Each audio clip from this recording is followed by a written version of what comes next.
자, 호남 4위 누군지 짐작이 되시겠죠? 바로 안철수 의원입니다. 지금 빙부상을 당해서 지금 호남에 가 있는데 뭐 급한 일이 있어서 그런지 심야에 전화까지 했다고 합니다. 그 소식 궁금하죠? 어떤 전화였는지 이남희 팀장과 함께 자세히 한번 알아보겠습니다.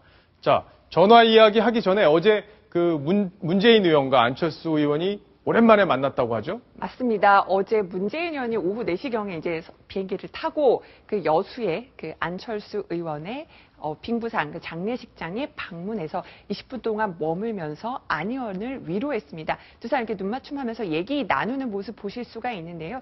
굉장히 그 위로하는 모습 훈훈했다. 저희 이제 채널A에서는 임수정 기자가 다녀왔는데 두 사람 만남 굉장히 좀 훈훈했다. 이렇게 소식을 전하고 있습니다. 자, 훈훈한 얘기 뭐가 오고 갔는지가 궁금한데 네. 얘기를 좀 해주시죠. 무슨 얘기가 오고 갔는지요? 일단은 영상이 좀 준비되어 있는 걸로 알고 있는데 보면서 제가 좀 설명을 좀 드리겠습니다. 네, 영상 먼저 보시겠습니다.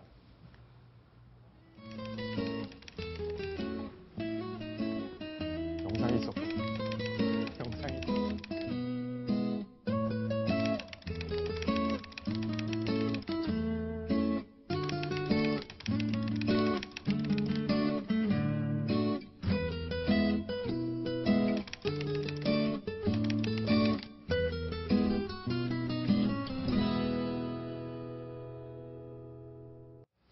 자, 안철수 의원의 장인이 사실 건강했는데 갑작스럽게 심장마비로 돌아가시게 돼서 쓰러지셔서 굉장히 황망한 상황이었고 근데 참 많은 분들이 안철수 의원을 찾아갔습니다. 그런 모습들을 보면서 이제 문재인 의원이 호남의 사위라는 걸 실감했다. 이렇게 덕담을 건넨 겁니다.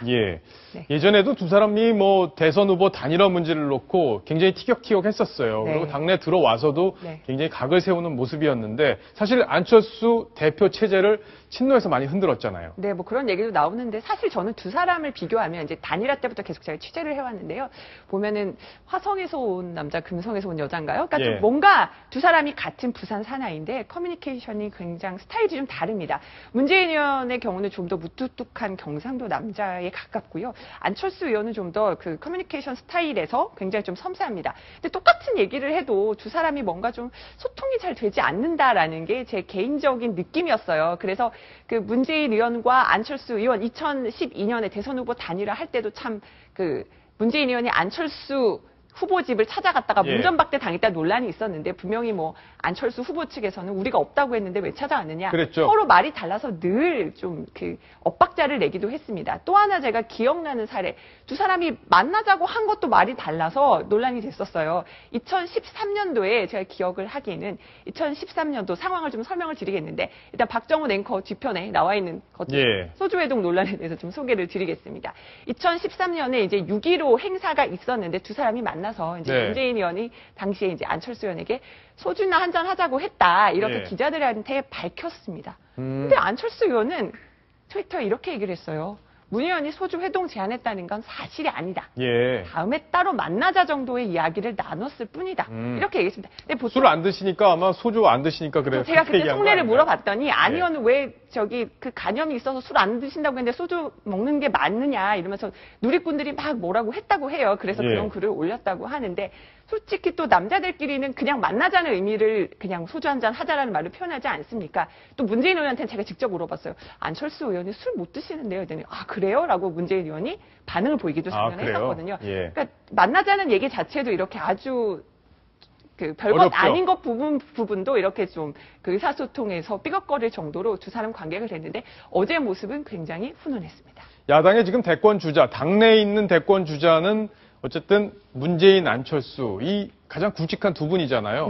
두 분이 손을 잡을 수 있을까요? 어떻게 보세요? 일단은 손을 잡을 수 있을까요? 가능성보다는 손을 잡는 모습을 보여야 두 사람 모두 성공하고 윈윈한다. 이런 말씀을 드릴 수가 있겠습니다. 하지만은 그러니까 두 사람의 어떤 스타일 자체가 좀 달라서 손잡고 나서서 그러니까 둘 다 좀 거짓말을 못하는 스타일이거든요. 네, 쉽지는 않아 보입니다. 자, 아까 그 심야 전화 제목에 있던 심야 전화 이거는 뭔가요?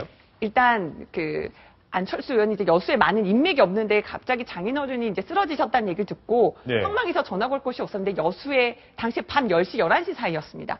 여수의 지역구인 주승용 의원이 이제 전화가 안 돼서 바로 자신과 사이가 안 좋은 것으로 알려졌던 새정치민주연합의 이윤석 의원, 이윤석 의원, 보안 신안이 지역구죠. 예전에 대표 나가라 막 이렇게 했던 맞습니다. 분이죠. 왜 논란이 됐었냐면은 이제 이윤석 의원도 제가 조금 전에 통화를 했었는데 아, 그래요? 안철수 의원에 대해서는 굉장히 개인적으로 존경하고 좋은 인물이라고 생각한다. 당시에 다만 이제 지방선거 공천에 있어서 문제가 있다고 비판을 한 거고 그랬던 건데 안 의원이 전화를 와서 이윤석 의원이 굉장히 많이 도와줬다고 합니다. 어떤 여수의 장례식장 잡는 것, 병원에 가든 것. 그래서 그날 밤을 꼬박 세우면서 이윤석 의원이 안철수 의원을 도왔다고 합니다. 이윤석 예. 의원이 평판이 굉장히 어떤 인간적으로 의리를 잘 지킨다 이렇게 많이 평판이 나오고 있거든요. 그래서 그 이윤석 의원도 그렇고 또 새누리당의 이정현 의원도 새누리당 의원 중에서 또 유일하게 예. 또 그 안철수 의원 빙부상 빈소를 찾기도 했습니다. 예. 안철수 의원의 상가에서 야당의 어떤 그동안의 갈등의 골, 이런 것들이 좀 메워지는 게 아닌가, 이런 생각이 좀 듭니다. 자, 이번 소식 여기서 마무리하겠습니다.